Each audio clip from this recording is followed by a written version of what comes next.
Hello guys, this is the Rohit and this is the another video of mine. In this video I will going to share with you task of the day. So आज का काम ये था कि मेरे को ना certified apply करनी थी। जो अभी म्यूचुअल डाइवोर्स हुआ था, फर्स्ट मोशन जो हुआ था उसमें मेरे को ऑर्डर की कॉपी लेनी थी। उस ऑर्डर के थ्रू ही तो हम जो है सेकंड मोशन के लिए जा पाएंगे। तो अभी मैंने जो है सिविल सर्टिफाइड का फॉर्म भर लिया है।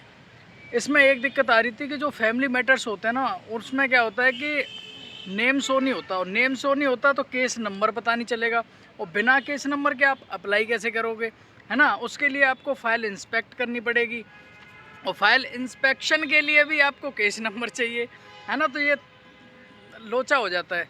तो मैं वही सोच रहा था, मैं कैसे क्या करूँ, कैसे निकालूँ केस नंबर, कैसे निकालूँ।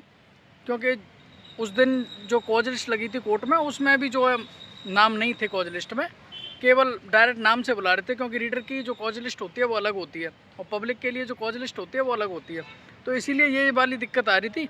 तो मैंने सोचा यार दिमाग लगाया जाए कुछ। तो जब मैं कॉज लिस्ट अगेन देख रहा था, मैं गया अलमत के पास। उन्होंने बोला कि आप ऐसा करो, एडवोकेट के थ्रू आप देख लो कि किस आईडी से, कि किस एडवोकेट के नाम से आपने केस फाइल किया था, उस हिसाब से देख लो आप। मैं कहा हाँ, बात तो ये भी सही है।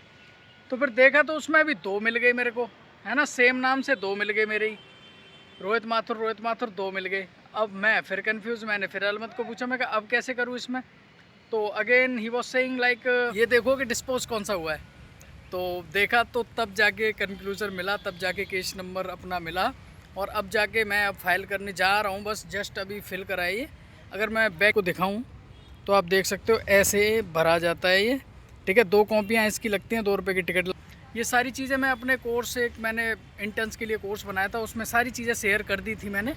सारे के सारे, मतलब ऑलमोस्ट सारे फॉर्म्स कैसे फिल करे जाते हैं, क्या पर्पस होता है, सारे के सारे मैंने बताए हुए थे। इसको अब क्या करना है, इसको लेके जाऊंगा मैं कोर्ट नंबर 43, ठीक है। वहाँ पे पहले जज साहब से इसको अलाउ कराएंगे।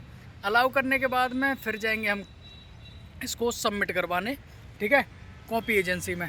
कॉपी एजेंसी में सबमिट करा के फ़ीस जमा करा के कॉपी ले लेंगे, रिसीट ले लेंगे पेमेंट की। उसके बाद में फिर वेट करेंगे, फिर जाएंगे कॉपी लेने के लिए। 2 दिन, 4 दिन, 10 दिन, जो भी टाइम लगे, है ना। ऑर्डर की कॉपी मिलने के बाद में फिर सेकंड मोशन के लिए अपन पिटिशन फाइल करेंगे, दोबारा से लगाएंगे।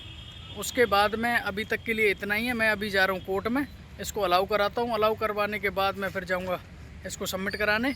उसके बाद आपको मिलता हूँ, बाय। कोर्ट नंबर 43 के बाहर ही बैठा हुआ हूँ मैं, और यहाँ पे आके मेरे को पता चला, जब रीडर साहब को मैंने ये फॉर्म दिया ना, ये वाला जब फॉर्म दिखाया मैंने, मैं कहा मैं अलाउ करवाने के लिए आया हूँ, सर्टिफाइड चाहिए फर्स्ट मोशन की, तब उन्होंने बताया कि इसको ना डायरेक्ट लगा सकते हो, कोई मतलब इस पर अलाउ करवाने की ज़रूरत नहीं है, इसको डायरेक्ट लगा दो।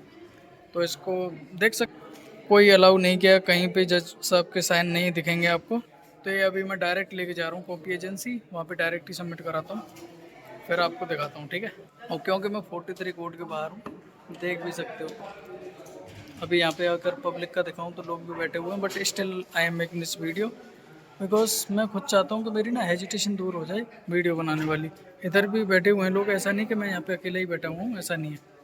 बट कुछ ऐसा भी है कि मतलब लोग देख रहे हैं कि मतलब क्या ही मैं कर रहा हूँ यहाँ पे बैठ के। But still I am making this video. So bye, मिलता हूँ कॉपी एजेंसी में आप थोड़ी देर में, क्योंकि मैं अभी ब्लॉक सेकंड में हूँ, उसको अलाउ करवाने के लिए आया था। तो अभी मेरे को कॉपी एजेंसी जाना पड़ेगा। तो कॉपी एजेंसी है मेन बिल्डिंग में, ठीक है। तो मैं अभी जा रहा हूँ मेन बिल्डिंग की तरफ, फिर आपको बताता हूँ कि ये अलाउ में, क्या पता कुछ उनकी तरफ से ना ड्रामे हो जाए कि नहीं ऐसे नहीं करोगे, वैसे नहीं करोगे। कॉपी एजेंसी वालों के भी बड़े ड्रामे होते हैं। तो साकेत कोर्ट का मैं अभी आपको दिखाने वाला हूँ। मैं अभी जा रहा हूँ मेन बिल्डिंग में, अभी था सेकंड ब्लॉक में, ठीक है। क्योंकि मैं कोर्ट आया हुआ था अलाउ करवाने के लिए, लेकिन अभी रीडर साहब कह रहे हैं कि डायरेक्ट ही करवा दो। तो मैं कहा ठीक है, डायरेक्ट करवा दो दैन, ओके। तो अभी मैं जा रहा हूँ, मिलता हूँ आपसे मैन बिल्डिंग में। कॉपी, सॉरी ये उंगली नहीं करनी चाहिए थी मेरे को, सॉरी फॉर दैट। ठीक है, मिलता हूँ आपको मैन बिल्डिंग में कॉपी एजेंसी में सबमिट कराते हुए, बाय। मतलब यही पंगा रहता है। अभी मैं आया, सबमिट मैंने करा दिया सर्टिफाइड कॉपी। अब इनको चाहिए 50 रुपये खुले, अब मेरे पास खुले है नहीं, और ये कह रहे हैं चेंज लेके आओ, रिसीट को बाद में ले जाना।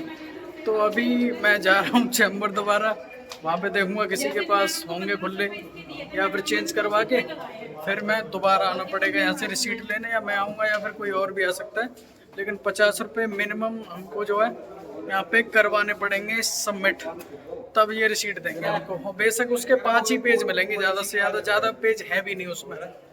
मैंने नोट भी वहाँ पे मतलब मेंशन भी मैंने 5 ही पेज करे हैं, बट स्टिल कम से कम वो कह रहे हैं 50 रुपये जमा करने पड़ेंगे।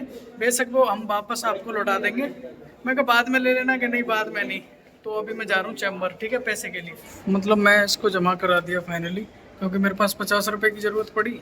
तो मतलब वैसे कोई मतलब चेंज देता नहीं है, बाकी मैंने CCTV वाले से दे दिए। मैं बैक कैमरे से आपको दिखाऊँ तो ये देख सकते हो 50 रुपये इसमें जमा कर रखे हैं। ये 5 पेजेस हैं, पैसे ये वापस करेंगे मेरे को, लेकिन वो करेंगे बाद में, बट स्टिल जमा करवाते हैं। तो ठीक है, मेरे को ऊपर जाना नहीं पड़ा। मैंने बिंदु को कॉल किया था, तो बिंदु ने बोला मेरे पास भी ऑनलाइन पड़े हैं, मेरे पास कैश तो है नहीं, तो इसीलिए मैं CCTV वाले के पास चला गया, उसने दे दिए। तो ठीक है, मिलता हूँ चैम्बर में, बाय।